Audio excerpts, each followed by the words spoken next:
If you want to drink like me, get a Manhattan and talk to me later. It's going to be a good time, absolutely. This next comic, all right, let's get ready. We're talking fashion, okay? This next comic has a bolo tie with a live scorpion in it, okay? And it glows in the dark. Get ready for that. And my personal favorite thing about this person, when I said, tidbits, do you have any? And this person just said, they know what's up. And they sure fucking do. Let's give it up for Schweiger, everybody. Okay, to be fair, the scorpion is dead.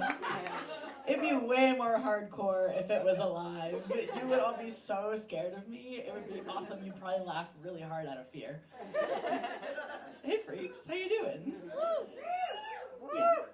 I'm happy to be here. Thanks for coming to 10-4, the best place in the world. Give it up for 10-4 and Lucas, everybody. All right, I got a question. Could you put your hand up for me if you like to go shopping, like for clothes, if that's something you like to do? Okay, not too many, but the hands I do see up make a lot of sense. Because I'm seeing a lot of skinnies. Let's be honest, fellas. I'm seeing some skinnies raising their hands, and skinny people love to go clothes shopping because it's easy, and because they're always cold. Oh, gotta buy another layer. Winter is coming up. Oh, get a Patagonia. I got a Patagonia fleece. I got another question. Have you ever gotten a spider bite that was so bad that when you went to the doctor about it, they took you seriously even though you're fat? You ever had that happen to you? Happened to me, and that shit was crazy. Normally, I walk my ass into the doctor, they're like, oh, you have a cold, lose weight. But this time I walked in and they said, you have a crazy fucking spider bite. And I, in thinking about it, was wondering, why is it that this time they took me seriously? And I think it's because I realized that you skinnies are afraid of 3 things. Number 1, being a little bit cold. Number 2, having a friend who doesn't want to go on a hike with you.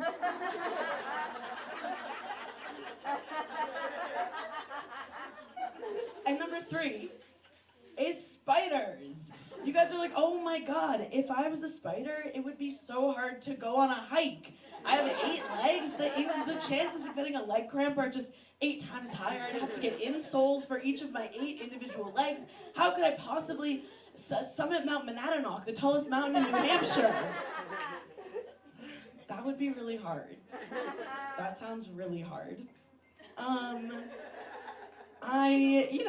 Going shopping, it's hard to buy clothes when you're 5'1" with no titties and a huge badonkadonk. I found, though, this website that I really like. It's called Fashion Brand Company. Yeah, give it for them. They rock. Buying pants at Fashion Brand Company is a little bit like buying a car for 2 reasons. Number 1, it's expensive as shit.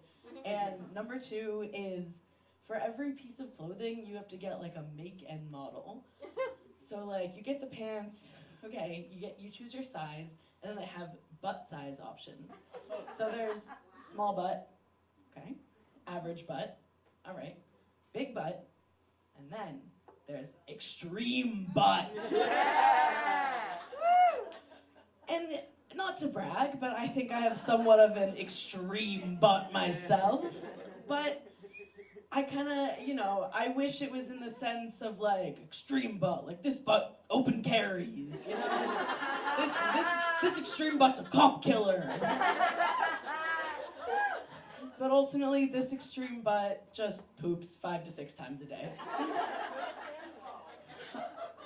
I'm working on it. I know my butt's extreme because I texted someone something about what was going on in there, and they said, yeah, I don't have that one.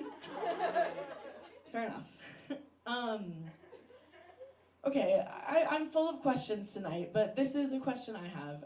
How come I'm so comfortable talking about my body, my my pussy, the crazy things happening into a mic, but when I'm at the literal doctor, I get shy and nervous. I was at the gynecologist recently, and, you know, on the mic, I'm like, yeah, you know, my pussy's a boomer because, given by its current state, it voted for Bush and it doesn't understand transgenderism. But then at the gynecologist, she's like, are you sexually active? And I'm like, yeah, you? I was there. I was speculum inside of me. And she said, oh my God, I also went to Smith and lived in the vegan co-op. And then speculum outside of me. We were talking separately. And she said, what do you do for work? And I said, I work at a record store. And she said, wow, you work at a record store? I'm a doctor. Smithies can do anything.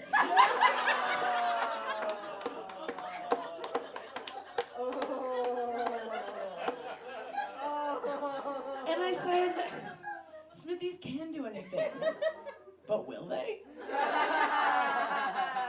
Don't worry though, I took a career aptitude quiz. My top result, crossing guard. My second result, artist. So I should be good. I did, before I had this job at the record store, I worked at a school, and around the same time I started working there, I also started testosterone. Just because, you know, male comedians are so much more respected. I thought I would give it a try. And the job was working with 7th graders, and I said, you know, I might be in a position to work with these 7th graders better than almost anyone else because we are going through puberty at the same time. And not to brag or anything, but it is my second time. So I thought I might have some tips and tricks for most of the guys there. And so I kind of picture a conversation between us going like this. I'd be like, it's so crazy that my voice is getting so much deeper. And they're like, yeah, and it's so crazy that I'm getting all this acne. And I'm like, yeah. And my period stopped and the pH of my pussy is noticeably changing. And they're like, is that gonna happen to me? And I'm like, if you're lucky. When I worked at the school, I got to help out in the sex ed class, which was awesome. I could really see that kids are getting a robust sexual education these days, and it made me think about my own sexual education. I went to Jewish middle school, and I thought we would have learned a thing or two about sex, given that Jews are one of the more sex-forward of the Abrahamic religions. But I remember that illusion totally shattering when I saw the look on my friend's face when I asked her, so when you have sex, does one ball go in or two? Yeah, and then there wasn't like a ton of room to improve that when I got to high school because I had to take health online through Brigham Young University. Yes, the Mormon college. And at the Mormon college, they taught us that it's a good idea to satisfy all of your wives. Which is actually a great tip before moving to the Pioneer Valley. You know how sometimes people are like, I was born in the wrong generation, right? Yeah. Okay. I don't have that. And I know that because I was talking to my mom, and she looked me in the eye, and she said, I just want you to know that everything about my life has been made harder for me because I am a short, fat, mouthy Jew. And I said, Mom, would it make you feel any better to know that I am a short, fat, mouthy Jew, and I'm rolling in pussy, fucking with both balls in and satisfying all my wives?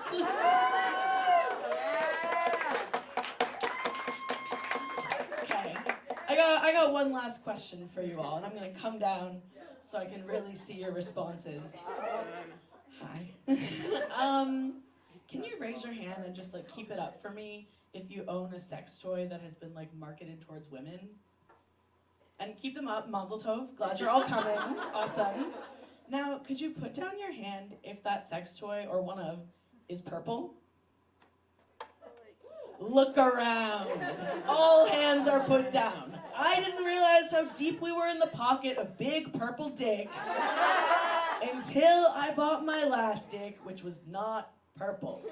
And that dick I bought from Oh My in Northampton.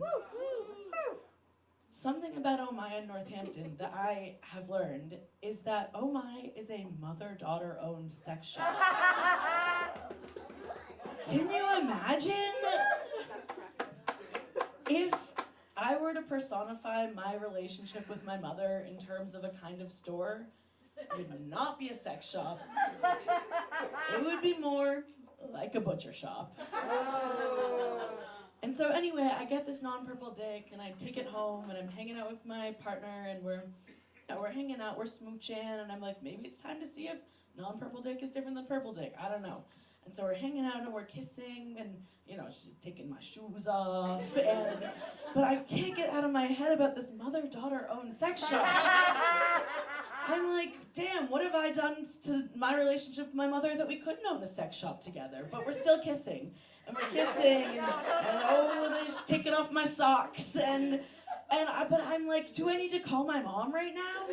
But we're still kissing, and we're hanging out, but oh my God, suddenly the Jewish guilt is just crushing me. We're still kissing, but all I can think about is Jewish guilt, butcher shop, Jewish guilt, butcher shop, Jewish guilt, butcher shop, Jewish guilt, butcher shop, and then I realize, oh my God, do I need to circumcise this thing?